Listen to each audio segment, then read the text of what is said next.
प्रार्थना पत्रिका सोमवार 8/4/2024। शेष लोग जो बेबीलोन गए। दानियल 1:8-9।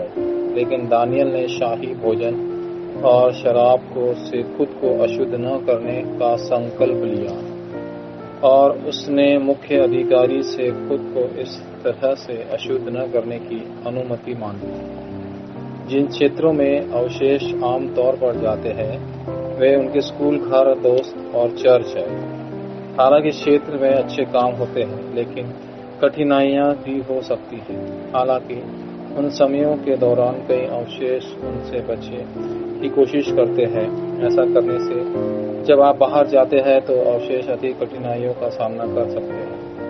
इसलिए अवशेषों को डरना नहीं चाहिए, इसके बजाय उन्हें उन कठिनाइयों को दूर करने की आवश्यकता है।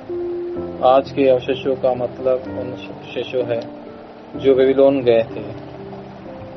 पहला, वे लोग जो कारण जानते थे और आगे बढ़ गए।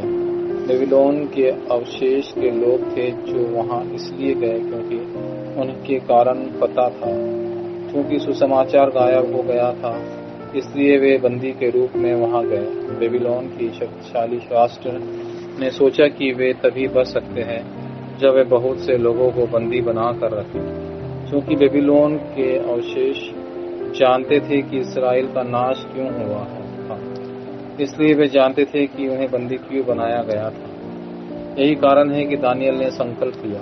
दानियल 1:8-9। चाहे आप कहीं भी जाए, अगर आप यही वचन को थामे रहेंगे और संकल्प लेंगे तो आपको जीत मिलेंगी। दूसरा, वे लोग जो परिस्थितियों को जानते थे और आगे बढ़ गए।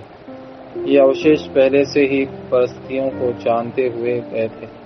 वे शक्तिशाली राष्ट्र की समस्याओं और लोगों को जानते थे।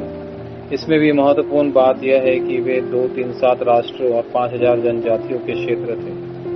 ये विश्व सुसमाचार प्रचार के लिए परिस्थितियां थी। इसे अच्छी तरीके से कहे तो उन्हें परमेश्वर ने भेजा था, लेकिन बुरे तरीके से कहे तो यह परमेश्वर ही थे जिन्होंने उन कठिनाइयों का कारण बना और उन शक्तिशाली देशों को बचाया। यूएस या यूरोप जैसे शक्तिशाली देशों में रहने उन लोगों के लिए बेहद जरूरी है जिनके पास सुसमाचार है। तीसरा, वे लोग जिनके पास उत्तर था और वे आगे बढ़ गए।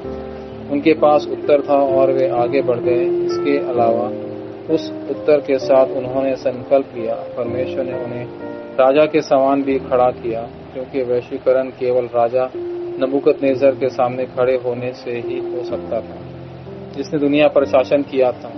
अभी भी ये कार्य होते रहे हैं। यदि आप सुसमाचार को खो देते हैं तो आप शैतान के गुलाम और बंदी बन जाएंगे। यदि आप यह नहीं जानते हैं तो चर्च बंद हो जाएंगे, क्योंकि आप पहले से ही परिस्थितियों को जानते हैं और उसके पास पहले से ही उत्तर है। इसलिए वैश्वीकरण का उत्तर आएगा। वाचा की प्रार्थना। प्रिय परमेश्वर, अवशेषों के लिए अवशेष युग खोलने के लिए धन्यवाद। वे शुक्रवार, शनिवार और रविवार के युग के मुख्य शक्ति बने। इसके अलावा उनकी जड़ों के बदल दे और उस स्थान वाले युग के लिए प्रकृति। इसके अलावा वे युग के लिए भी आपके बाजिटन को बढ़ाएंगे। अंत में उन्हें अध्ययन के बाजिटन और भविष्य के बाजिटन को पहले से बढ़ाने में मदद करें। यीशु मसीह के नाम पर मैं प्रार्थना करता हूँ। आमीन।